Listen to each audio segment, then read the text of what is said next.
আজকে আমরা ঘুরতে যাচ্ছি হচ্ছে ইকো পার্কে। আর গোটা ভিডিওটা দেখতে থাকো। বাসে চড়ার পরই বাসের মধ্যে কে পা দিয়ে দিয়েছে। তারপরে টিকিট কাটার পর চলে এলাম ইকো পার্কের ভেতরে। ভেতরটা তো অনেক ভালো ছিল, কিন্তু অনেকটাই বড় ছিল। গোটাটা হাঁটতে আমাদের দম বেড়ে গেছিল। আমরা চলে এসেছিলাম তারপর জলের ওইখানটায়। জলটা এতটাই সুন্দর ছিল, যদি আমাকে জলের মধ্যে নামতে দিত তাহলে একটু উপকার হতো। দূর থেকে আমরা ফ্রান্সের আইফেল টাওয়ার দেখতে পেলাম, আর জলের মধ্যে সূর্য অস্ত্র চলে গেছিল।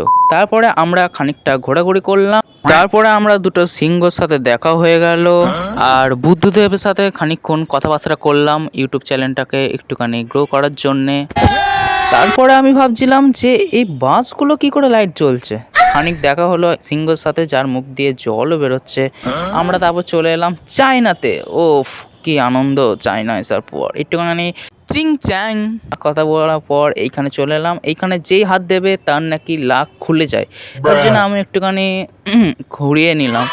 তারপরে এখানে স্পষ্ট ভাষায় লেখা ছিল যে এখানে পাপীদের আসা বারণ। তারপর আমার সাথে এই লোকটা দেখা হলো, সে সবসময় জলের মধ্যেই বসে থাকে। আমি তারপরে চলে এলাম ফ্রান্সে আইফেল টাওয়ার দেখতে।